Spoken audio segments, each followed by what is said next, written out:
Guru Brahma, Guru Vishnu, Guru Devo Maheshwara, Guru Sakshat Parabrahma, Tasmai Shri Guruve Namaha. Jai Ma. Jai Ma, Sabko Jai Ma.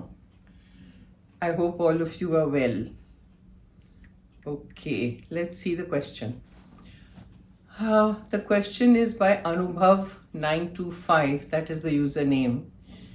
He says, Ma, I have kept Ma Samadhi flowers on your photograph. He calls me Ma, I don't know why, but whatever. So, I have kept Ma Samadhi flowers on your photograph, thinking that it will work. Acha. Why did it not work? See, basically he's talking about my illness. I have not been well since a long time now. It's almost 8 months. Yeah. I have this vertigo problem, which I have already discussed earlier also. And, I go on repeating. I don't like it. Constantly I'm repeating, bimari, bimari. People call up and say, how are you feeling? And messages, how are you feeling? Thank you so much for all your prayers and all the concern that you are showing for me.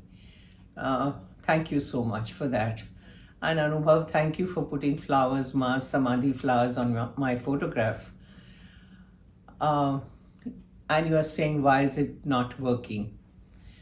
See, it's not that simple. We pray to Ma, we give a lot of faith and trust and devotion to Ma. And for us, Ma is everything.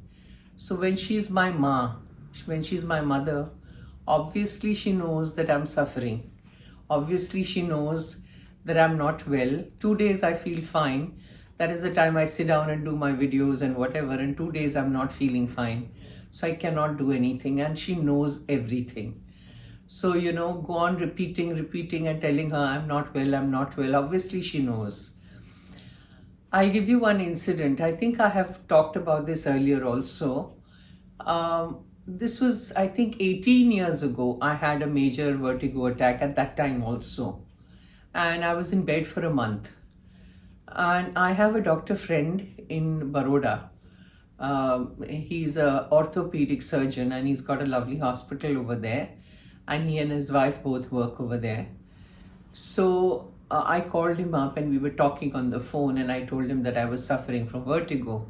And he says, no, I have a feeling that you've got spondylitis. So you come and I'll take you to the hospital and we'll get an x-ray done. And we'll see what the matter is. I said, okay, but I can't come right now. I can't travel because I'm in bed. So once I get better, then I'll definitely call you and come. So comes to the point where finally I called him up and I said, now I can come. So he said, you come in a wheelchair. I'll pick you up from the airport and then I'll take you home. So I said, theek hai. So I went. Now, they have a separate apartment for sadhus. When Ma's ashram ke sadhus or any sadhu comes, from outside anywhere, they entertain them in a separate apartment, not in their own house, and that apartment is just exclusively for the sadhus. So they had kept me in that apartment and the house was just in front of this apartment. So you have to walk on the road and go to their house. So I stayed over there. He took me to the hospital and took my x-ray. And sure enough, I do have spondylitis also. So he said, see, I knew it was because of spondylitis, because of spondylitis also, you do get vertigo, okay? So I had a problem with the ear also, and I had a problem with spondylitis. Now, between the two, we had to decide which was the problem, that was creating the dizziness. So he said it was the spondylitis. I said, okay. Next day, he put me in traction and all that, spondylitis traction. And that same night, again, my whole attack came back, I was okay when I traveled, but it all came back. And I was in a panic because I was alone in that apartment, and there was nobody there. So I quickly called up my Bombay doctor and in the middle of the night and I said, this is what is happening. He said, no, you take all your medicines immediately. So I took all my medicines, I was carrying them. And next day I was absolutely down. So when my doctor friend saw that I was in a bad state, he felt very, very bad, So I said, don't worry, don't worry. And we were chatting on the dining table, we were having breakfast together. He, his wife, me, I think his children were also there. And suddenly he goes on staring at me. He didn't utter a word. We were having breakfast and he just went on staring, and I was feeling a little awkward. But I knew that he was saying something which I wasn't sure what. I didn't know that. So after the breakfast and all got over, he didn't say a word to me, and I was leaving. I was coming back to Bombay. So I said bye-bye to everybody, Jaima to everybody, and I left. And after 15 days, he and his wife called me up. So first his wife came on the phone and said, I have to thank you. I said, thank me for what? She said, first of all, how are you feeling? I said, I'm okay now. After 15 days, I was okay. So she said, well, I have to thank you because we have been Ma devotees from the time of our parents. Our parents were Ma devotees. And it has been going on since generations.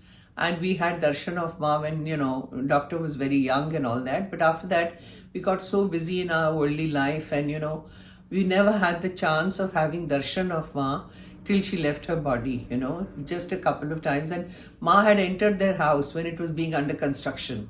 So they had a small mandir room, like a puja room in their house.